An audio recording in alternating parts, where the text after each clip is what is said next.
The knock came just after midnight, so faint that Samuel Xavier almost convinced himself he had imagined it as he sat by the dying fire in his modest cabin, 3 miles outside North Platte, Nebraska. Then it came again, more desperate this time, followed by what sounded like fingernails scraping against wood. He set down the leather harness he had been mending and reached for the rifle that always stood within arm's reach. Winter in 1878 brought more than just bitter cold to the Nebraska plains. It brought desperate men, hungry wolves, and sometimes worse. When he pulled open the heavy wooden door, rifle raised, he found none of those things. Instead, a woman collapsed forward into his arms, her weight surprisingly slight despite being bundled in what appeared to be 3 different shawls. Ice crystals had formed in her dark blonde hair, and her lips held a disturbing blue tint in the lamplight. Her eyes rolled back as her knees buckled completely. Samuel caught her before she hit the floor, kicking the door shut against the howling wind that tried to follow them inside. Snow whipped into the cabin in those few seconds, melting instantly on the warm wooden planks. He carried her to the chair closest to the fireplace, his mind racing through possibilities. No horse outside that he had heard. No supplies. The temperature had dropped to what felt like 20 below zero tonight. She should not have survived the walk from town, and there was nothing else between here and there except frozen prairie. "Madam, can you hear me?" He grabbed the thick quilt from his bed and wrapped it around her shaking form. Her teeth chattered so violently he worried she might bite through her own tongue. "Madam, I need to get you warm. I am going to remove your wet things." She made no response beyond the uncontrollable shivering that racked her entire body. Her hands were bare, he realized with growing alarm. The fingers had gone white at the tips. He had seen frostbite before, had lost 2 toes himself to it during a particularly brutal winter 5 years back. Moving quickly but carefully, he untied the frozen shawls. They crackled as he peeled them away, stiff with ice. Underneath, she wore a plain cotton dress, completely inadequate for the weather, and it was damp with melted snow. This presented a problem. Propriety demanded he not undress a strange woman, but medical necessity demanded he get her out of those wet clothes before hypothermia claimed her life. He made his decision in seconds. Her life mattered more than convention. "I apologize for this, madam, but you will die if I do not," he said, even though she seemed barely conscious. He worked the buttons of her dress with fingers made clumsy by urgency, trying to avert his eyes as much as possible while still accomplishing the task. Underneath, she wore a thin chemise and petticoat, also damp. He removed those 2, then quickly wrapped her in the quilt and added 2 more blankets from his trunk. Her skin felt like ice against his hands. Samuel built up the fire until it roared in the fireplace, then filled his kettle with water and set it to boil. He had coffee, and the heat of it might help from the inside. While the water heated, he examined her fingers and toes more carefully. They were frighteningly pale, but when he pressed on them gently, the color returned slightly. Perhaps the damage was not permanent yet. He rubbed her feet between his palms, trying to restore circulation. Her eyes fluttered open briefly, unfocused and confused. They were brown, he noticed. A warm brown like honey in sunlight, though filled with terror at the moment. "You are safe," he told her firmly. "You are in Samuel Xavier's cabin, 3 miles west of North Platte. You are safe now." Her lips moved, but no sound emerged. Her eyes rolled back again and closed. He continued working on her feet, then her hands, methodically trying to bring warmth back into her extremities. The kettle began to whistle. He poured coffee, strong and black, and added a generous spoonful of sugar. Luxury out here, but she needed it. He lifted her head gently and held the cup to her lips. "Drink," he commanded. Just a sip." The hot liquid touched her mouth and she coughed, but some of it went down. He persisted, getting her to swallow several small sips before she turned her head away. It was something. He set the cup aside and continued his efforts to warm her, rubbing her arms through the blankets, keeping the fire blazing. Gradually, slowly, her shivering began to lessen. The blue tint faded from her lips. He checked her fingers again and was relieved to see pink returning to the tips. She had been incredibly lucky. Another hour in that cold and she would have been past saving. Samuel settled back on his heels, suddenly aware that his heart was pounding and he was breathing hard as if he had been running. The woman slept now, her breathing deeper and more regular. In the firelight, with color returning to her face, he could see she was young, probably in her early 20s. Pretty, with delicate features and that honey-colored hair now drying in waves around her face. But more than that, she looked exhausted even in sleep. There were dark circles under her eyes and her face had a gauntness that spoke of missed meals. He hung her wet clothes near the fire to dry, trying not to look at them too closely, then settled into his other chair to keep watch. Sleep would not come to him tonight anyway. He needed to monitor her condition, make sure the frostbite did not worsen, ensure she did not develop a fever. But more than that, he needed to understand what had brought a young woman to his door in the middle of the worst cold snap Nebraska had seen in 5 years. The wind howled outside like something alive and angry. His cabin was solid, built with his own hands from good timber, chinked carefully against drafts, with a roof that did not leak and a floor that did not buckle. But even here, the cold tried to seep in through every crack. What must it have been like out there, walking through that darkness with no coat, no gloves, no proper clothing at all? Samuel added another log to the fire and studied his unexpected guest. She was running from something. That much seemed clear. But what? North Platte was a railroad town, growing fast since the Union Pacific had come through 10 years back. It attracted all sorts, both good and bad. Gamblers, ranchers, railroad workers, merchants, farmers trying to break the tough prairie sod. And with all those people came the usual troubles. Outlaws, crooked card dealers, men who thought women were property to be bought or sold or taken. His jaw tightened at that last thought. He had seen it too often, the way some men treated women out here. The law was thin on the ground, and a woman alone had few protections if she did not have family or money. Even then, sometimes it was not enough. The night stretched on. He dozed briefly in his chair but kept waking to check on her. Around 3 in the morning she stirred and cried out, some nightmare chasing her even in sleep. He moved to her side quickly. "Hush now, you are safe," he murmured, the same words he used to use on spooked horses. "Nothing can hurt you here." Her eyes opened, clearer now than before. She stared at him for a long moment, taking in his face, his cabin, the situation. He watched understanding dawn, followed quickly by fear. "Do not be afraid," he said, moving back to give her space. "You came to my door half frozen. I brought you inside and got you warm. Your clothes are drying by the fire. You were in a bad way, madam. Another hour out in that cold and you would not have made it." She pulled the blankets tighter around herself, her eyes darting around the room as if looking for escape routes. "Where am I?" "My cabin about 3 miles west of North Platte. I am Samuel Xavier. I run cattle, though most of them are in winter pasture right now closer to the river." "I remember," she said slowly. "I remember walking. I saw your light. You walked from town, in this weather." He could not keep the disbelief from his voice. She nodded, then seemed to regret the movement, closing her eyes against some pain. "I had no choice." "There is always a choice, madam. You could have died. That might have been better."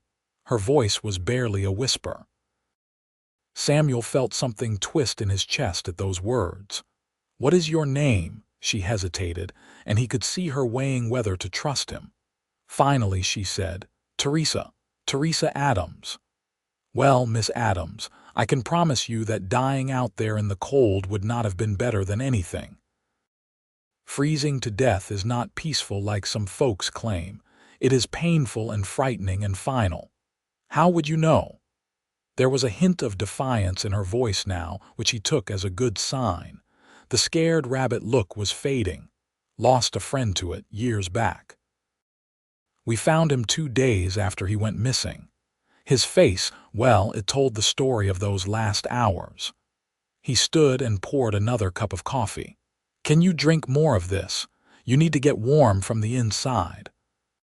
She accepted the cup, holding it between both hands as if drawing strength from its warmth. He noticed she was being careful to keep the blankets wrapped around herself. Of course, she had just realized she was not wearing her own clothes. "I apologize for the impropriety," he said, looking away to give her some privacy with her embarrassment. "Your clothes were wet. You would have died if I had not removed them. I tried to be respectful as possible under the circumstances. You saved my life." Her voice was steadier now. "I suppose that matters more than propriety. Your things should be dry enough by morning. The dress is plain cotton, will not take long. The shawls will take longer, being thicker." She sipped the coffee in silence for a moment. He busied himself with checking the fire, adding another log though it did not really need it. Just something to do with his hands. "Why did you run?" he asked finally, unable to hold back his curiosity any longer. "What happened in town that sent you out into a night like this with no proper clothing?"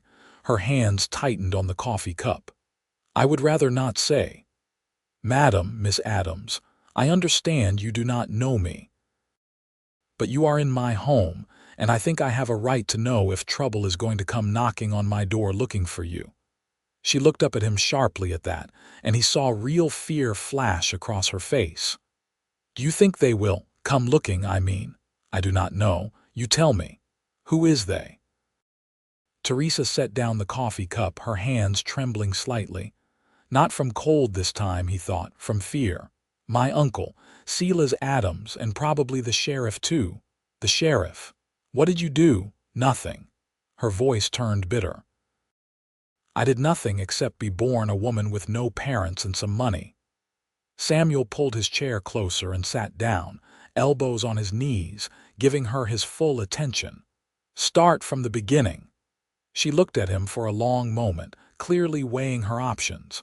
Finally, she began to speak. "My parents died 3 years ago. Cholera, on the journey out from Pennsylvania. We were coming to Nebraska because my father had bought land, had plans to farm. They died 2 days apart, just outside of Omaha. I was 19 years old and suddenly alone." He nodded, saying nothing, just letting her tell it. "My uncle, my father's brother, he was already in North Platte, working for the railroad. He took me in, said family takes care of family. At first it seemed like kindness. He gave me a place to stay, food to eat. But then he started talking about how much I owed him, how I needed to contribute to the household. He found me work at the hotel, cleaning rooms. The pay was not much, but I gave him every cent." "That does not sound unreasonable," Samuel said carefully. "It was not at first. But then, 6 months ago, something changed. He started being secretive, meeting with men late at night, and he started looking at me differently, talking about how I was getting older, how I needed to secure my future." She paused, swallowing hard. "Last week, he told me he had arranged a marriage for me, to a man named Robert Fletcher." Samuel knew the name. Everyone in the area knew Robert Fletcher. He ran a saloon in town and was rumored to be involved in any number of illegal activities. He was also 45 years old if he was a day, with a mean reputation and 3 dead wives already. The first had died in childbirth, the second from a fall down the stairs, The third from pneumonia, though there were whispers it had been helped along. You refused, I take it, Samuel said. Of course I refused. Fletcher is a monster. Everyone knows what he is, even if they will not say it out loud. I told my uncle absolutely not, I would not marry that man, and that is when he told me the truth. What truth? That my father's money, the inheritance that should have come to me, my uncle had been holding it. Said he was keeping it safe, but he has been using it, spending it.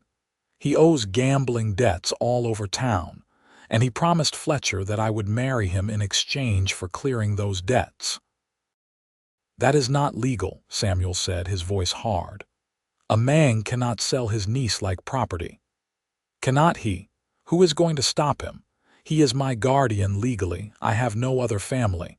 And the sheriff, he drinks at Fletcher's saloon every night, takes money from him. You think he will help me? Samuel was silent because she was right. Law out here was often less about justice and more about who had the most money or the most guns. If Fletcher wanted her and had the sheriff in his pocket, Teresa had few good options. So you ran, he said. I tried to leave on the train.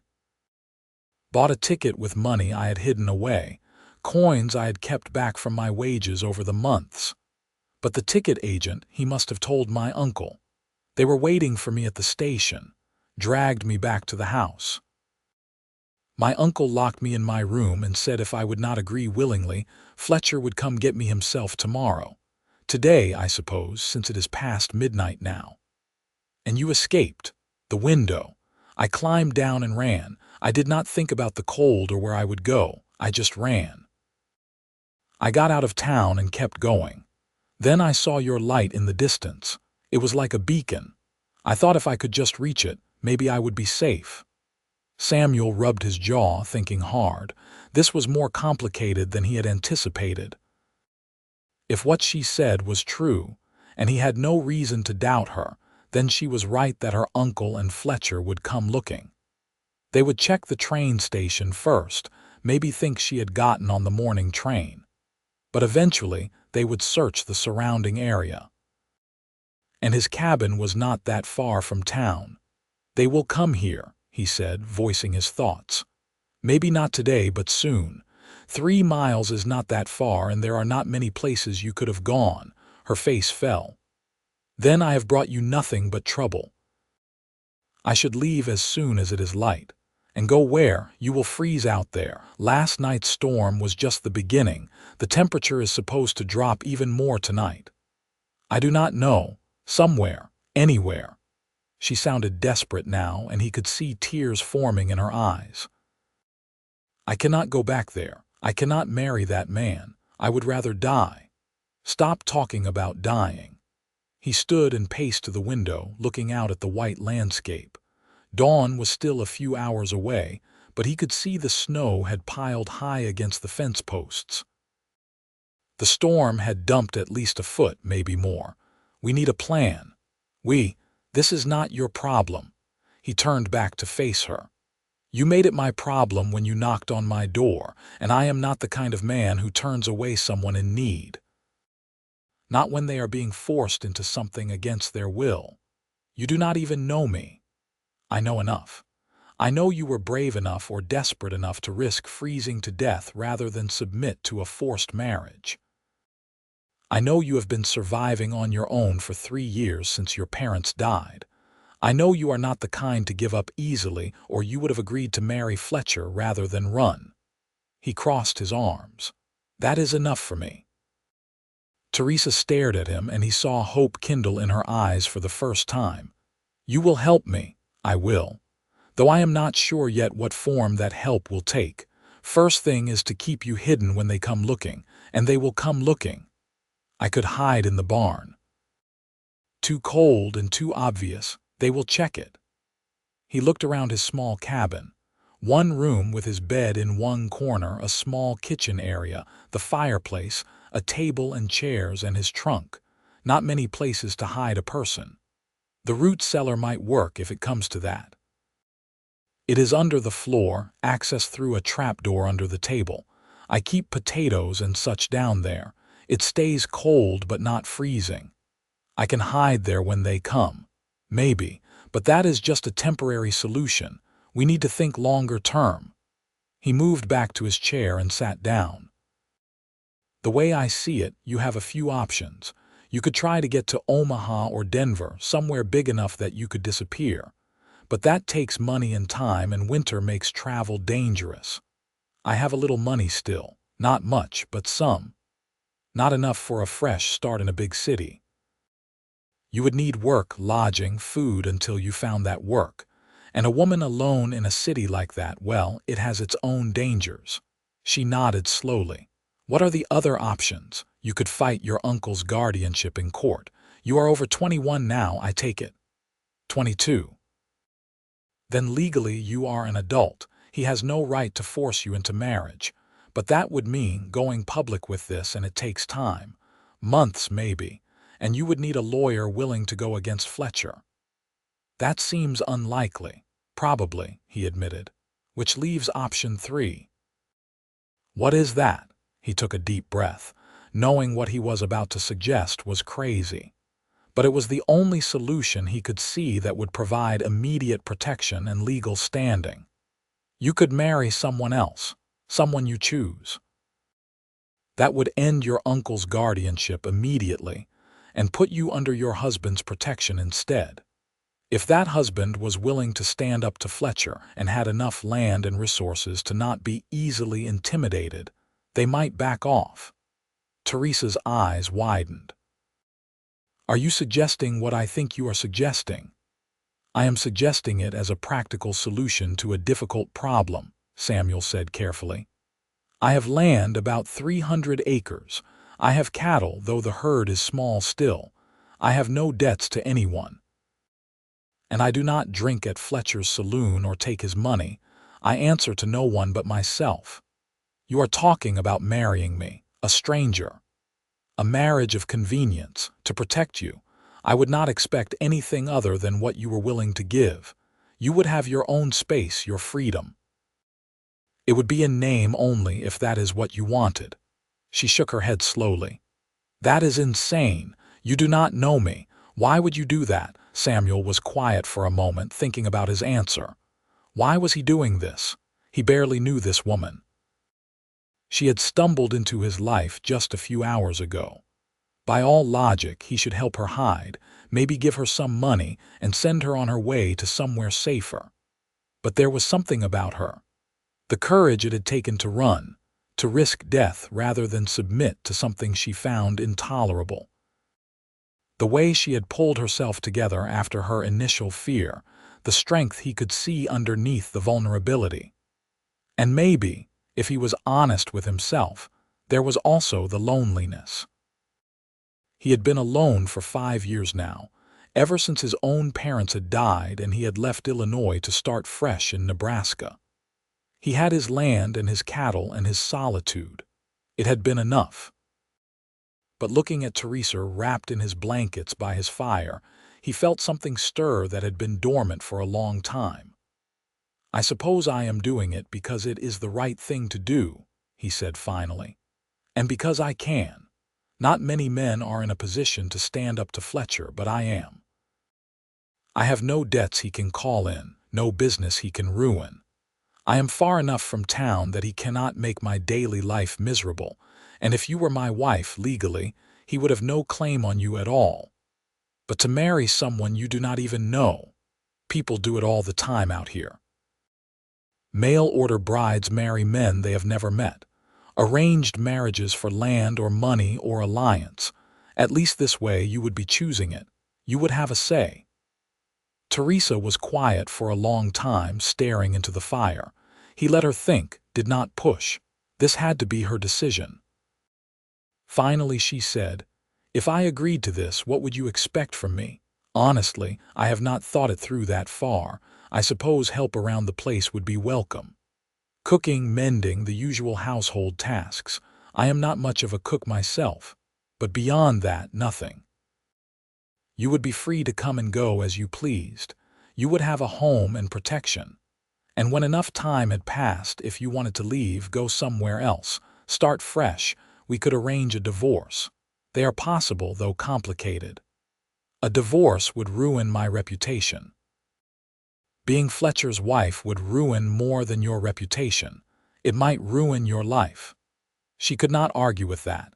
He could see her weighing the options, none of them good, trying to choose the least terrible path forward.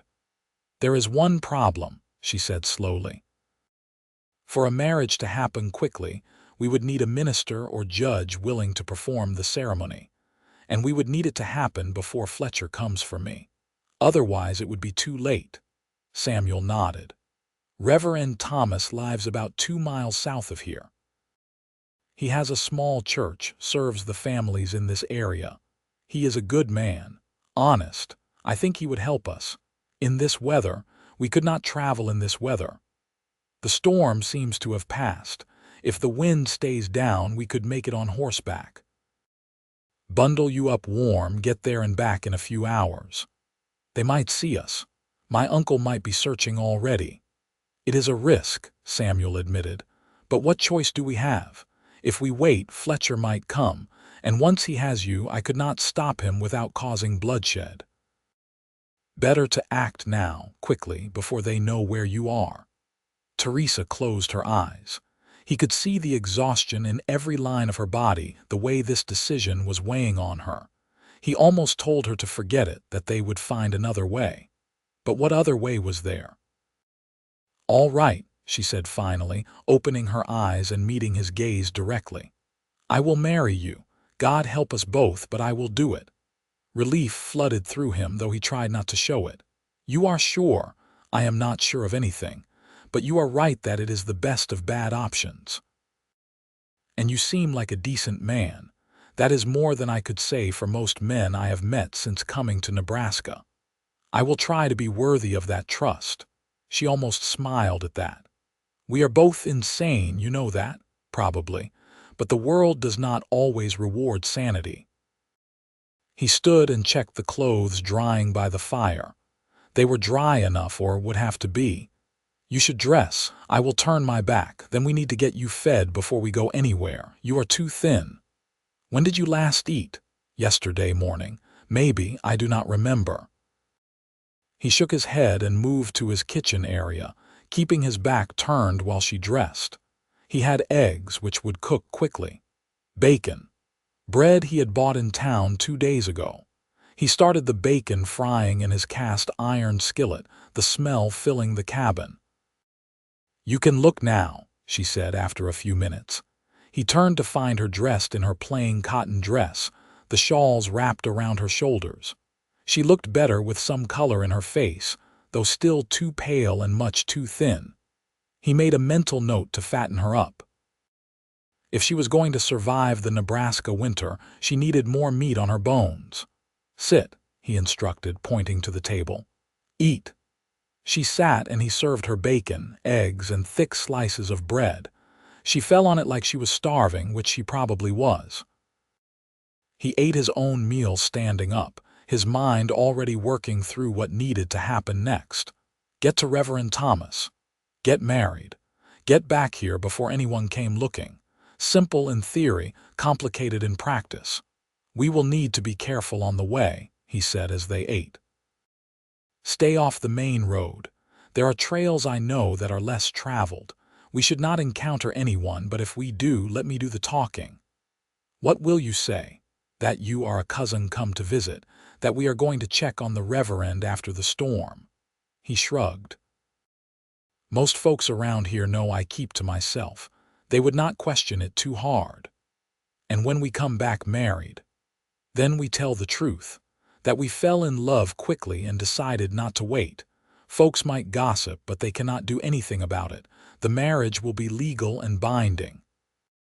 Teresa nodded, pushing her empty plate away.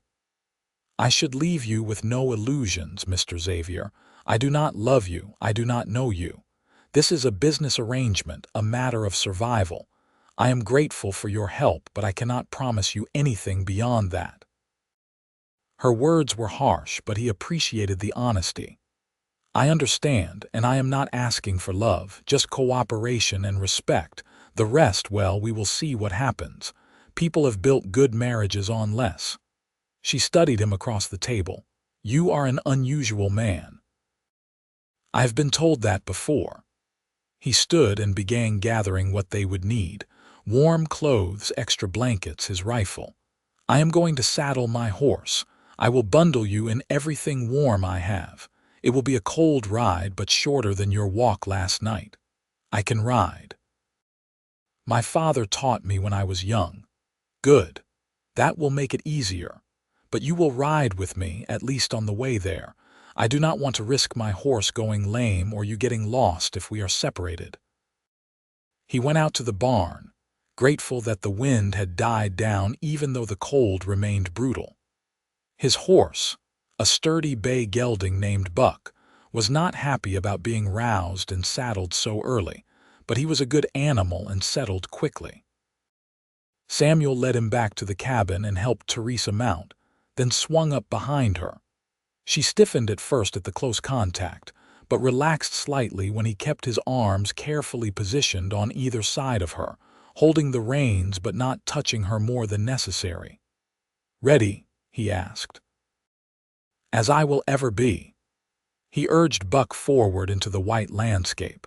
The snow came up past the horse's knees in places, making the going slow. But the animal was strong and steady, and Samuel knew these trails well.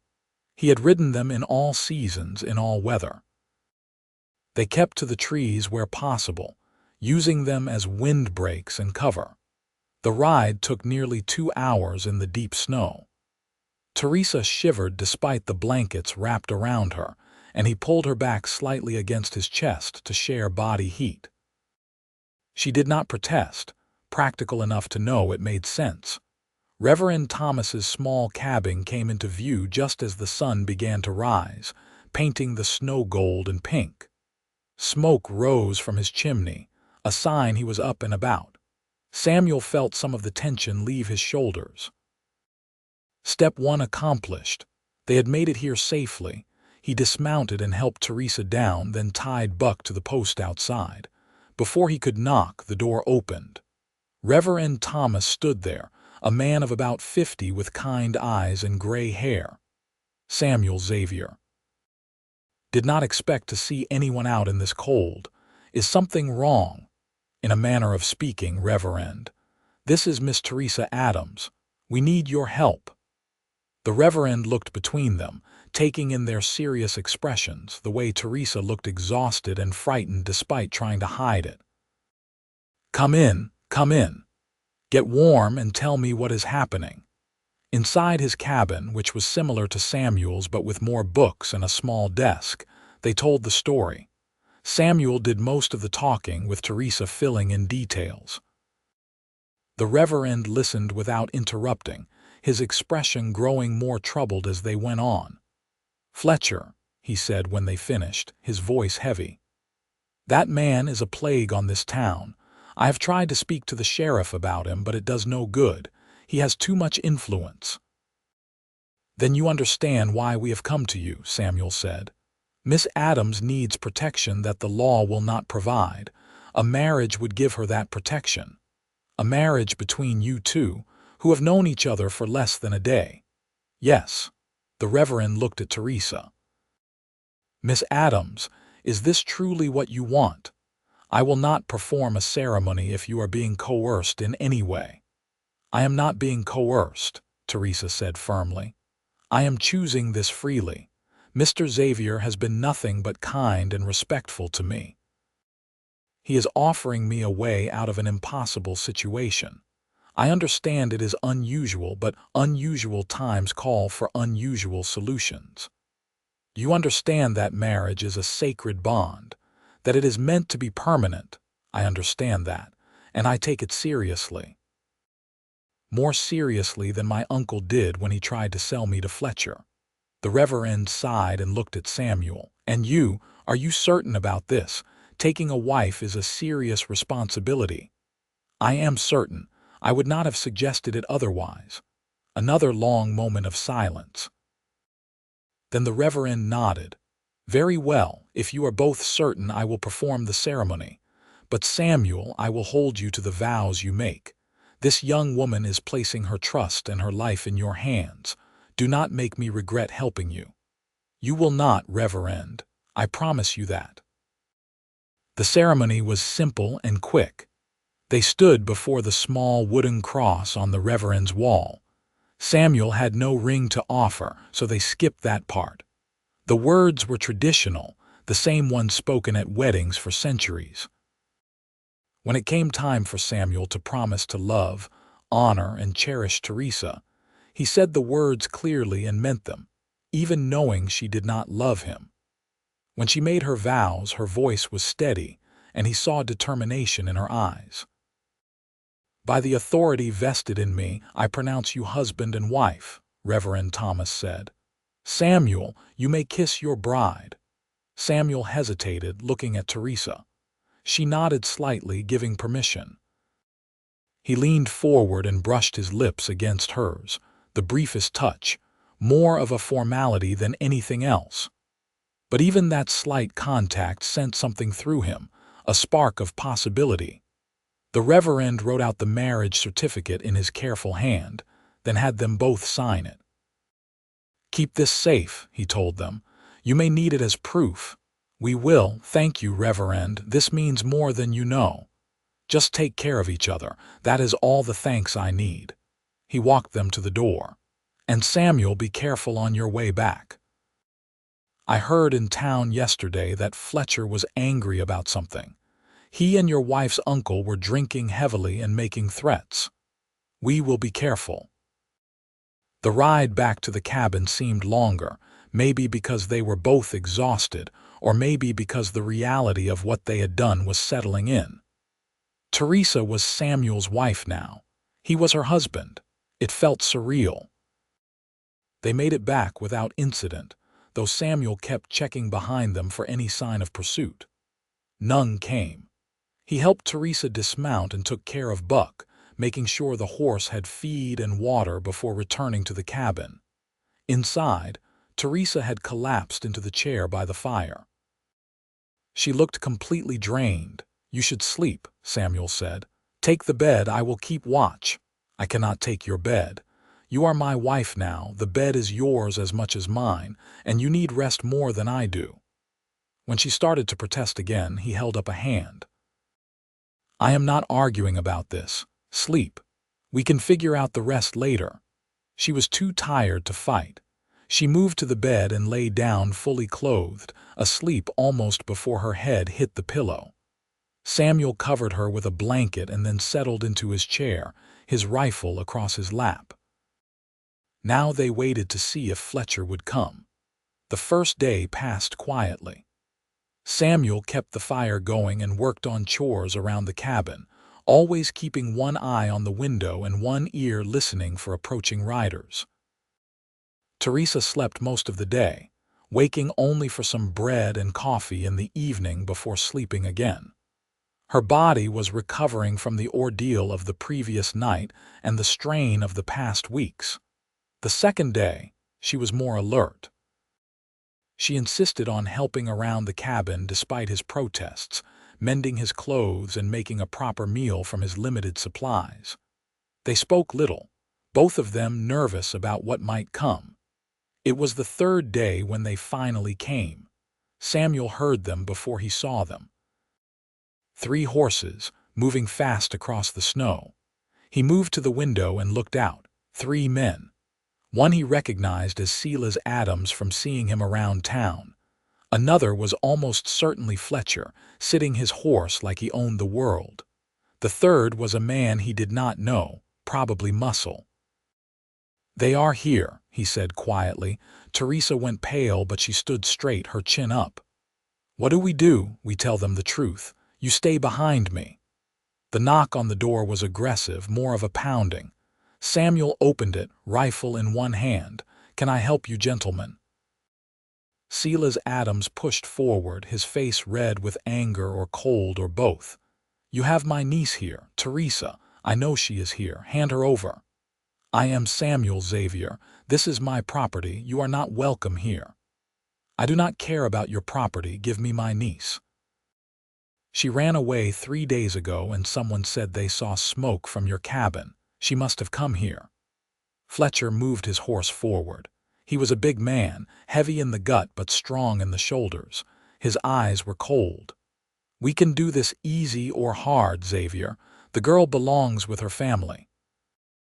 Teresa belongs to no one, Samuel said coldly, except perhaps to herself, and now to me. Silence. Then Silas laughed, but there was no humor in it. What are you talking about? Teresa stepped out from behind Samuel. I am talking about the fact that I married Mr. Xavier 3 days ago. Uncle, I am his wife now. You have no claim on me. The shock on their faces would have been funny in other circumstances. Silas's mouth opened and closed like a fish. Fletcher's eyes narrowed dangerously. You are lying, Fletcher said. Trying to get out of our arrangement. Show them, Samuel said to Teresa. She reached into her dress and pulled out the marriage certificate, holding it up so they could see. Married by Reverend Thomas. Legal and binding. I am Teresa Xavier now. Silas made a grab for the paper, but Samuel brought the rifle up, not quite pointing it at him but making his intent clear. I would not. You cannot do this, Silas sputtered. I am her guardian. She cannot marry without my permission. She is 22 years old. She does not need your permission. The law is clear on that. Fletcher's face had gone dark with rage. You think you are clever, Xavier? You think you can cheat me like this? I am not cheating anyone. I am protecting my wife from a forced marriage. That is my right as her husband. That marriage is not legal. I will have it annulled. On what grounds? We married of our own free will. The ceremony was performed by a licensed minister. It has been 3 days. The marriage has been consummated. This last was a lie, but they did not need to know that. There are no grounds for annulment. Fletcher looked like he wanted to shoot someone. His hand moved toward his gun. The third man, the muscle, also moved his hand to his weapon. I would not, Samuel said again, his voice deadly calm. You are on my land. I have every right to defend my home and my wife, and I am a very good shot. I will get at least 2 of you before you get me, maybe all 3. Are you willing to take that chance? The tension stretched out. 4 men, all armed, all angry. Teresa stood frozen beside Samuel, barely breathing. Finally, Fletcher yanked his horse's head around. This is not over, Xavier. You made an enemy today. I will live with that. We will see about that. Come on, Silas. The 3 men rode off, Fletcher and the third man leaving quickly. Silas lingered, looking at Teresa. You are making a mistake, girl. You threw away your family for a stranger. You stopped being my family when you tried to sell me, Teresa said, her voice shaking but firm. Goodbye, Uncle. I hope I never see you again. He rode off after the others. Samuel kept watch until they were out of sight, then finally lowered the rifle. His hands were shaking slightly from adrenaline. That could have gone very bad very quickly. Are they gone? Teresa asked. For now, but Fletcher meant what he said. This is not over. She sank down into a chair. What have I done? I have put you in danger. Fletcher is not a man who forgets a slight. He will come after you. Let him try. Samuel checked the rifle, making sure it was loaded. I have dealt with men like Fletcher before, bullies who think might makes right. But I am not some shopkeeper or farmer he can intimidate. I have no business in town for him to ruin. I have no debts he can call in. And I have 300 acres of land that is paid for and defended. He will find I am not an easy target. But what if he comes back? What if he brings more men? Then I will deal with it. We will deal with it. You are my wife now, Teresa. I take that seriously, even if it started as a practical arrangement. I will not let him hurt you. She looked up at him, and he saw something shift in her expression. Not love, not yet, maybe not ever. But trust, tentative and fragile. Thank you. You do not need to thank me for doing what is right. Over the following weeks, they settled into a routine. The threatened return of Fletcher never materialized, though Samuel made trips into town carefully, always alert. Word had spread quickly about the marriage, as gossip did in small towns. Most people seemed to accept it, unusual as it was. Some of the women from nearby farms came to visit, curious about Samuel's sudden wife. Teresa handled these visits with grace, spinning a tale of a quick courtship and love at first sight that was close enough to the truth to be believable. The winter deepened. Samuel taught Teresa about the cattle business, how to read weather signs, how to handle a rifle. She proved to be a quick learner with a sharp mind. In turn, she brought order to his cabin, improving his meals considerably and mending everything that needed mending. They coexisted peacefully, carefully, like two people learning a dance, but there was an awkwardness too. They were married but not truly married. They shared a cabin but not a bed. Samuel slept by the fire on a bedroll, insisting Teresa take the bed. They were formal with each other, polite, careful not to touch more than necessary. It was sustainable but strange. One night, about 6 weeks after the wedding, Teresa broke the careful peace they had maintained. They had just finished dinner, a venison stew she had made that was quite good. Samuel was cleaning his rifle, a nightly ritual. She sat at the table, mending one of his shirts. "Samuel," she said, and the use of his first name made him look up. She usually called him Mr. Xavier still. "Can I ask you something?" "Of course." "Why did you really do it? Marry me, I mean. You said it was the right thing to do, but there had to be more to it than that. You risked your life, made an enemy of Fletcher, tied yourself to a stranger." "Why?" He considered his answer carefully. "I suppose there were several reasons. Yes, it was the right thing to do. I could not let you be forced into something against your will. But you are right that there was more to it. I have been alone for 5 years now. Built this place with my own hands, built a life. But it was a solitary life. I told myself I preferred it that way.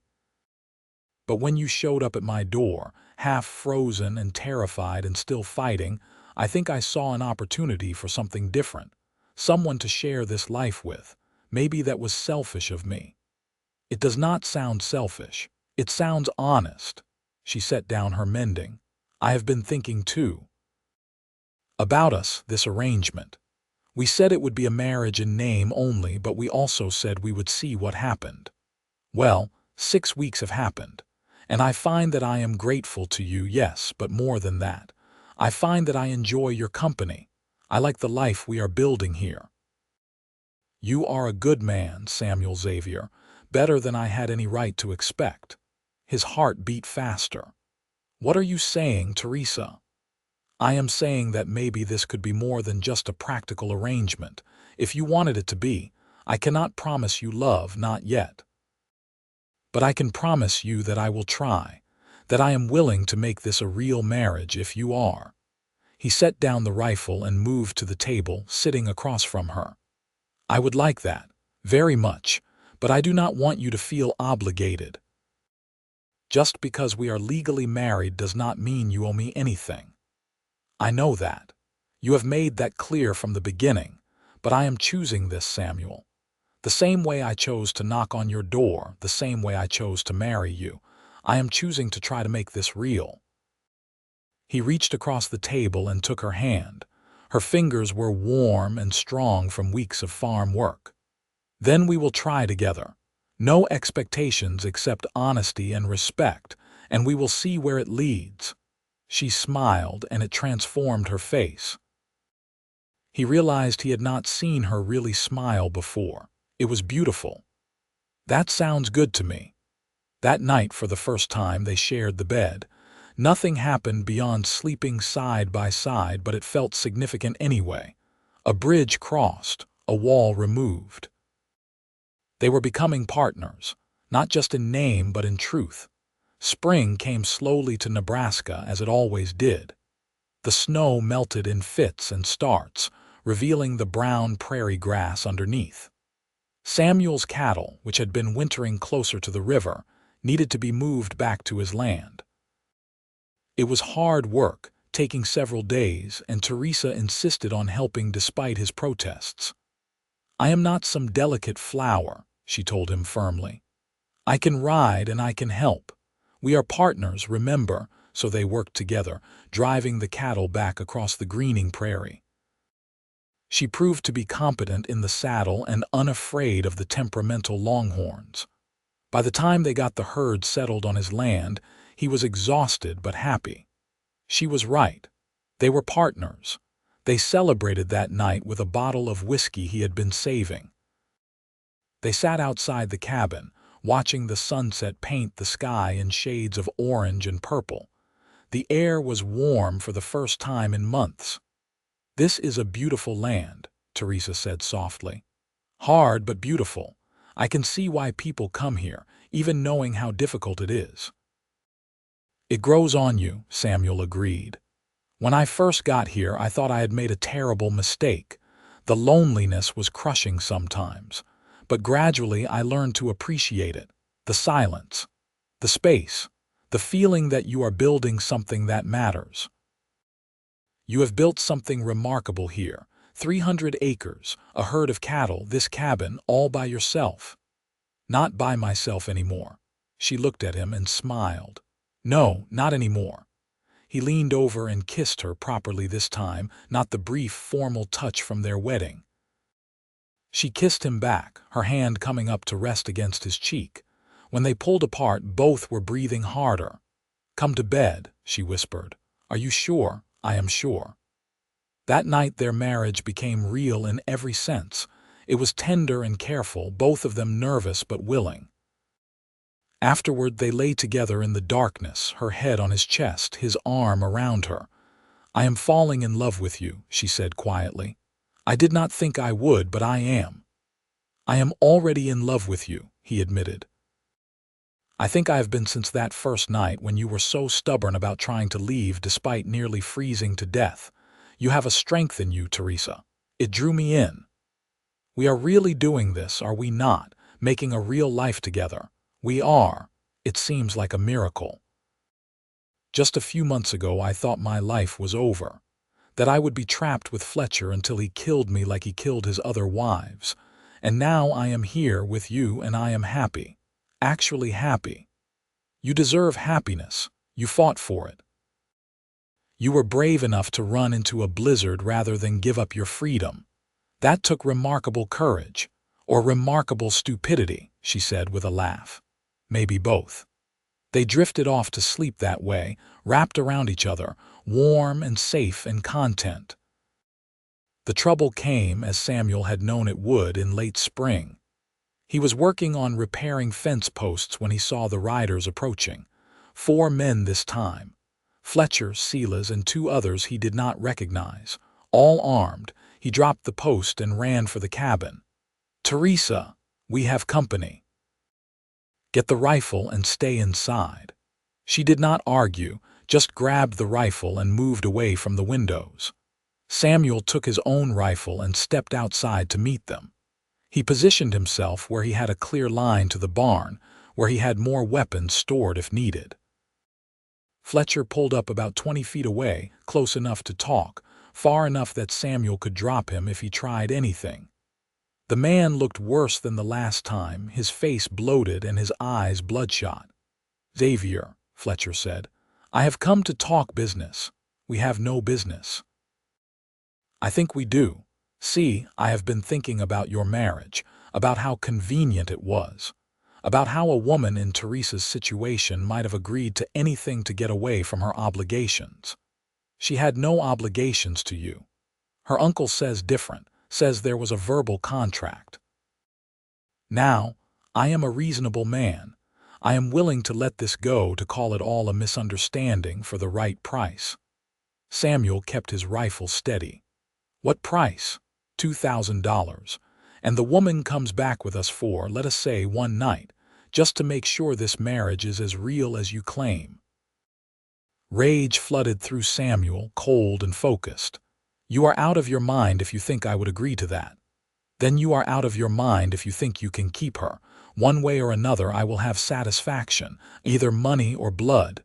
Your choice." "Here is my choice." Samuel's voice was ice. "You turn around and ride off my land, and you never come back. You do not speak to my wife. You do not speak to me. You leave us alone. If you do that, I will not kill you where you sit." Fletcher laughed, but it was an ugly sound. Big words for one man alone. "I am not alone." Teresa stepped out of the cabin, rifle raised and pointed directly at Fletcher. "And I am a very good shot. My father taught me. So now it is 2 guns against 4, but you will be the first to die, Fletcher. I promise you that." The calculation was visible on Fletcher's face. 2 people, well-positioned, both armed and both clearly willing to shoot. He could probably take them, but he would die in the process. The other men with him looked nervous too, shifting in their saddles. "This is not over," Fletcher said. "Yes, it is." Samuel kept his rifle trained on the man. "It is over because I am going to make you a counter-offer. You leave us alone, completely alone, and I will not ride into town tomorrow and tell everyone the real story of what happened to your 3 wives. About the bruises folks saw on them. About the threats you made. About how convenient it was that they all died so you could keep their money. You have no proof of anything. I do not need proof. I just need to plant doubt, get people asking questions, get the territorial marshal involved. You might beat the charges, probably would.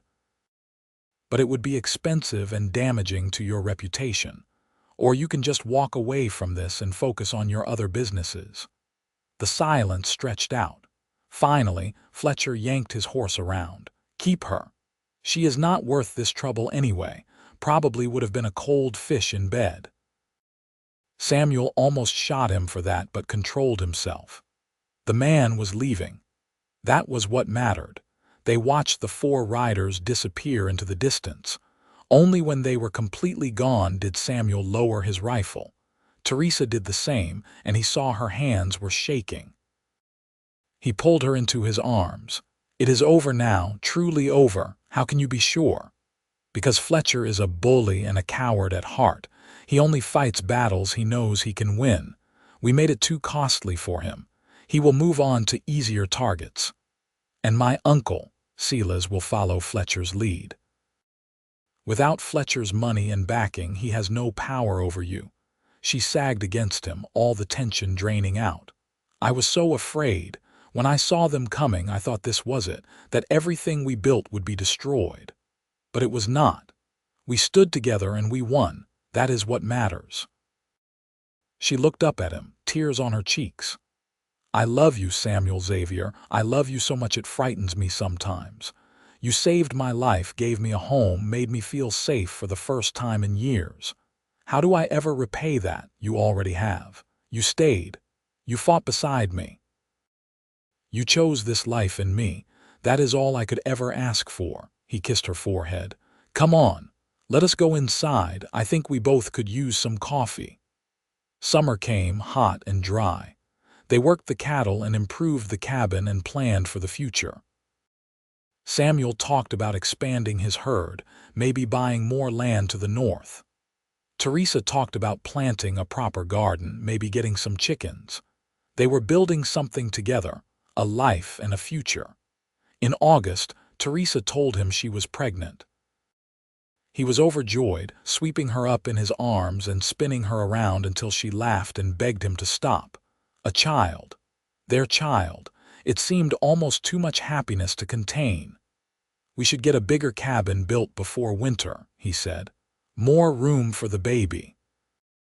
And maybe hire some help so you do not have to work so hard." "I am pregnant, not broken," she said, but she was smiling. "But a bigger cabin does sound nice, and maybe some help with the cattle would be good. You work too hard, Samuel. I worry about you." "I worry about you too, about the birth. The nearest doctor is in town, and that is a long ride if there are complications. Women have been having babies since the dawn of time. I will be fine. We will be fine." They spent the fall building an addition to the cabin, doubling its size. Samuel hired 2 ranch hands to help with the cattle work, young men from town who were reliable and hardworking. Teresa made friends with the wives of nearby farmers, women who came to visit and brought baby clothes and advice.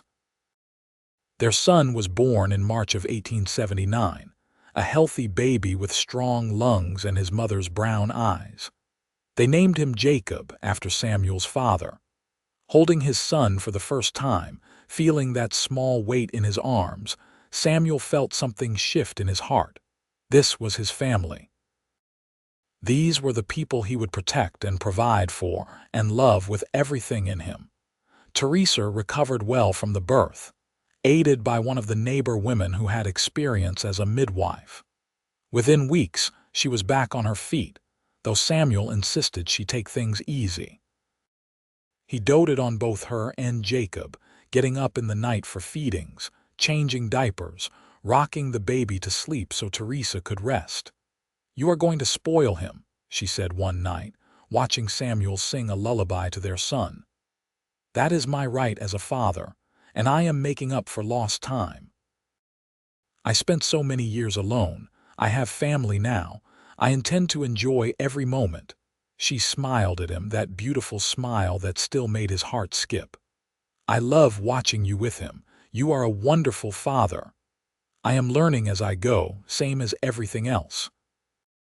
The years passed in a blur of work and joy. Jacob grew from baby to toddler to young boy, running wild across the prairie and learning to ride almost before he could walk. Teresa had a daughter 2 years later, a little girl they named Emma. Then another son, Daniel, 2 years after that. The ranch prospered. Samuel's herd grew to over 1,000 head. He bought more land, expanding to nearly 800 acres. They built a proper house, 2 stories with real glass windows and a porch that wrapped around 3 sides. Teresa planted her garden and got her chickens and even convinced Samuel to let her try raising sheep, though he grumbled about it. Fletcher died in 1882, shot in his own saloon by a gambler he had tried to cheat. Few people mourned him. Teresa Adams left town shortly after, and they heard later he had died of drink in Denver. The threats that had haunted the early days of their marriage faded into memory, war stories they told sometimes on winter nights. On their 10th anniversary, Samuel took Teresa into North Platte for a rare night away from the children. The town had grown considerably in the decade since she had fled it in the snow. There was a proper hotel now, even a restaurant with white tablecloths. They ate steak and drank wine and talked about everything and nothing. "You ever regret it?" Samuel asked. "Marrying me that day, it all happened so fast you barely knew me, not even once." She reached across the table and took his hand. "That night when I knocked on your door, I was at the end of everything. I had given up. But you opened your door and you opened your life to me completely. You gave me safety and kindness and eventually love. You gave me a family and a home. How could I ever regret that? I am the one who should be grateful. You brought life to my lonely cabin. You gave me children and purpose and love. Before you, I was just existing. You made me live. We saved each other then. Yes, I think we did." They returned home the next day to chaos. Jacob, now 9, had decided to rope a calf and had gotten dragged through the mud. Emma had fallen out of a tree and scraped her knee. Daniel had eaten too many berries and was sick to his stomach. The ranch hands had lost 3 steers that had broken through a fence.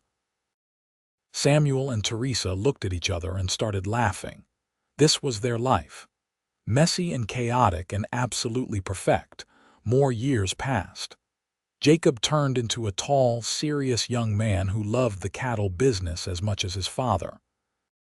Emma proved to have her mother's practical streak and her father's stubbornness, a formidable combination. Daniel was the dreamer, always talking about seeing new places and doing new things. The country changed around them. Railroads crisscrossed the prairie. Towns grew into cities. The open range gave way to fenced land and farming. But through it all, the Xavier Ranch remained constant, a piece of the old frontier preserved even as the world modernized. In 1900, on a warm summer evening, Samuel and Teresa sat on their porch watching the sunset. They were both in their 50s now, graying and lined but still healthy and strong. Jacob ran the day-to-day operations of the ranch now, having married a good woman from town and built his own house on the north section of the property. Emma had married a lawyer and moved to Omaha but visited often with her 2 children. Daniel had joined the army and was stationed in the Philippines, but he wrote long letters about his adventures. "We built something good, did we not?" Teresa said, her hand in Samuel's. "We did. A family. A legacy. A life worth living. I think about that night sometimes. The night I showed up at your door frozen and afraid. If you had turned me away, everything would have been different. I would have died out there in the snow. I could never have turned you away. From the moment I opened that door and saw you, I knew my life was about to change. I just did not know how much. Do you think we will have more years? Or is this the twilight?" He squeezed her hand. "I plan to have at least 30 more years with you. We have grandchildren to spoil and great-grandchildren to meet. We have crops to plant and cattle to raise. We have sunsets to watch and memories to make. 30 years sounds good." They did not get quite 30.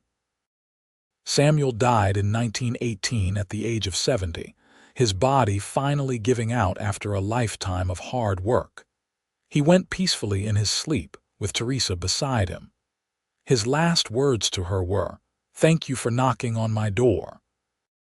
Teresa lived another 8 years, surrounded by children, grandchildren, and great-grandchildren.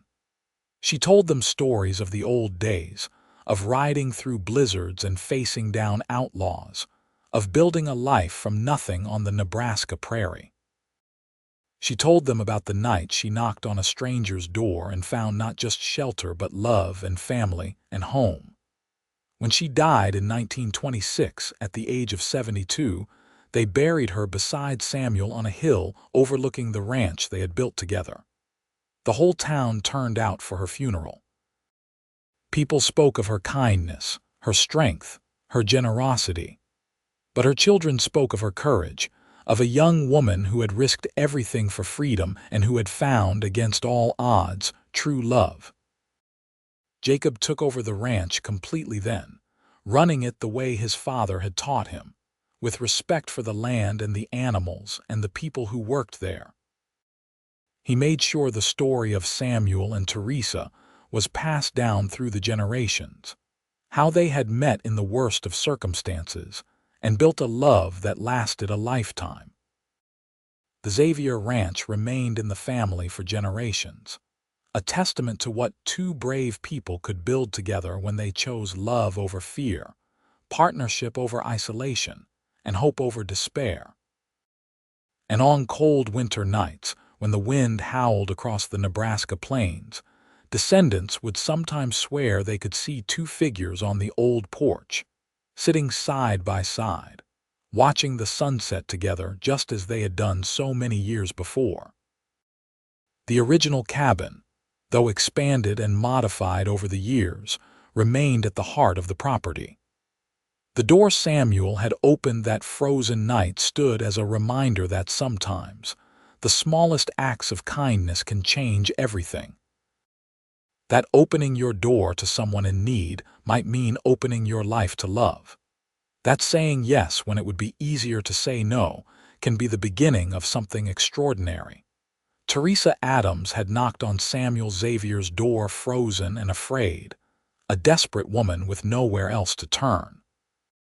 He had opened that door and his life to her completely, offering shelter and protection and eventually love.